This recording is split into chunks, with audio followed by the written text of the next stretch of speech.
Hey yo, ladies and gentlemen, what's good my people? Nizere ko umeze fresh sana rero nje nitwa MC Platfomer nk'ibisanzwe. So uyu munsi ndagira ngo tuze kuganira ku kintu kiri kujya mbere bayita open verse ya Kavu Music.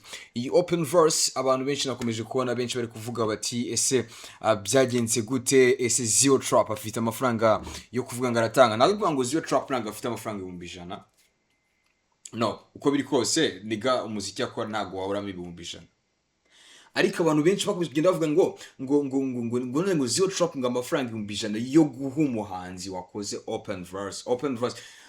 And shout out ku bapeti nabonye bakoze ama open verse ewan mubiri bodeza cyane ndizera ko uko biri kose aba umuntu uzatsinda cyangwa se umuntu uzabasha nyine gusucceedinga open verse agomba ko avuye muri community yanjye. Icyo nicyo kintu cya mbere nizera. Ikindi kintu cya kabiri nuko uko byagenda uko ariko kose man hari imana kandi I believe ko imana iba yarakoze ibintu bya danje. Ni nayo mpamvu right now turi muri ino podcast tuvuga ngo ese Zero Trap na Kavu Music kwishyura 1,100 bishingiye kuki.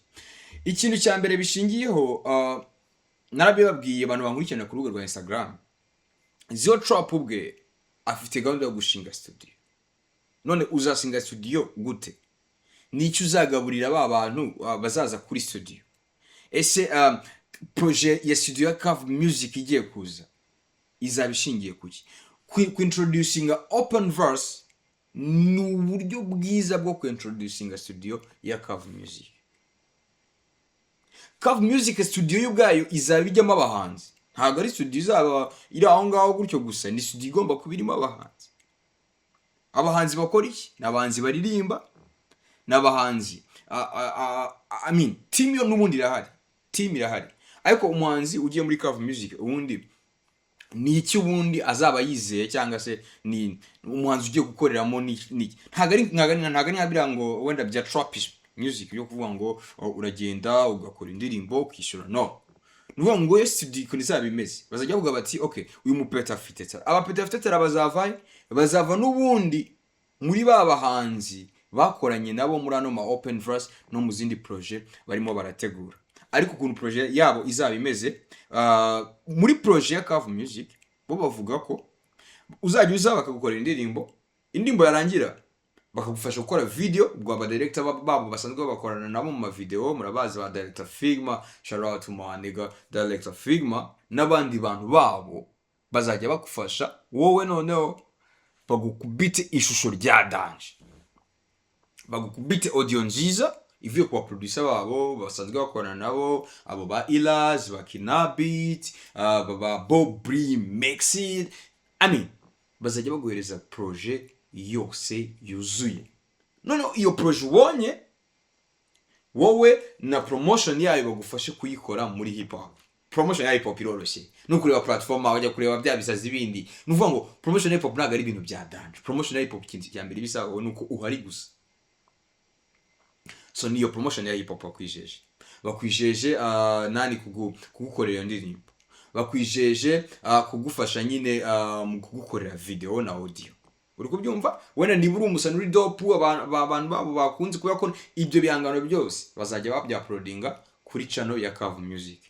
Ibyo bihangano byose niba bamara kubikora gutyo, nibabona nyine uri umusani wa danje wenda abantu barakwishimiye, abafana baragukunze, bagukorera indirimbo imwe cyangwa ebyiri, ntago bikugize umumambure wa Kavu Music. No, ntago kuba wakoranye na indirimbo bizajya bigita bigushyira muri genge uvuge ngo ngo ngiye niba ndenze urugero ushobora kuza wakora indirimbo tuba superstar wenda bakaba banagushyira muri genge. I don't give a fuck.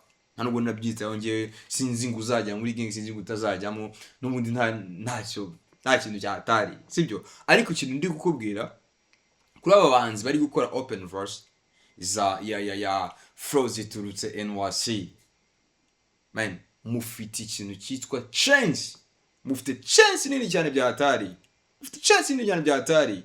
Chance, my brother, I'm telling you, mufite chance. Mufite amahirwe. Urumva? Mufite amahirwe menshi muzate ntabwo ngo muzatera imbere. Ntabwo mwisheje gutera imbere, ariko nkubwiye ngo ibaza umupeta agiye gutsindira 100,000 ku itariki 6 z'ukwa kane, uranga fox ni ejo cyangwa ejo bundi, uri kubyumva umupeti wa mbere aba ewana inoti 100 wayitsindiye. Uko biri kose iyo projet ndimo ndakubwira ka studio yararangiye, ngiye narayibonye, mfite amafoto ngo nyarikinge kanze muri next podcast nzakoramo hano, nzabarikingira amafoto yazo. Studio yararangiye, CD irahari. So ikintu biragusaba wowe nk'umuhanzi ni kimwe, niba waragiye muri open verse, so ntago ari ngombwa kujya muri open verse, no kuba utagiye muri open verse no mu bundi buryo bwari bwo bwose, ewana ndizera ko umuntu uzakorana nabo. Kandi ikintu cya mbere buriya man bari supportive. So ikibazo cyabazaga ngo ninde wahaye amafaranga Zio Trap yo kugira ngo izi projet zibe. First of all, Zio ubwe ku giti cye ni wa muhanzi w'umuraperi ushora muri hip hop, ni bya biraka mwamuhaye, ni kakabari kamutumiye. Niyo mpamvu mubwira ngo niba ushaka kugira ngo umuziki utere imbere, shora mu bashora mu muziki. Nushora mu bashora mu muziki nibwo buryo bwo kwinjiza mu muziki. That's only the thing, man. Nta kindi kintu cya danger, nta kindi kintu Zio Trap arushaho bahanzi bandi, nta n'ubundi bushobozi bundi budasanzwe afite, ahubwo ikintu cya mbere ni ukubera ko nyine we yagize icyo gitekerezo cyo kuvuga ngo agomba gushora mu muziki. So amashimwe cyane kuri Zio Trap. Kuri episode MC Platfomer, mwakoze cyane kunkurikirana. Ntabwo tuzari dukora igihe kinini, ni iminota 5, iminota ingahe kugira ngo tuze twiganirire gusa. Niba unkurikirana right now, umenya ko nyine turi activated. Ubu ngubu urabona ko ibintu uko biri kose biraruta uko biba rubizi, uko byumva. So turimo turashaka gukora ibintu bya danger. Just keep following me. Niba ukora subscribe uyikore, niba ufata ikiganiro ukagereza mugenzi wawe kimuhereze, niba ufata channel link ukayihereza mugenzi wawe imuhereze. Ariko ndakubwiye ngo abahungu n'umuriro, ibintu bigiye kuryoha, ibintu bigiye gushyuha. Watch out, mukanya ngiye kuza kwa prodinga boro irimo Zio Trap, irimo Prozet, irimo witwa Chakafela. Ni boro ya danger, muze kuyicikwa. Nongeza kureba ino video, nabize kuza kureba ukuntu gahunda zimeze. Sawa.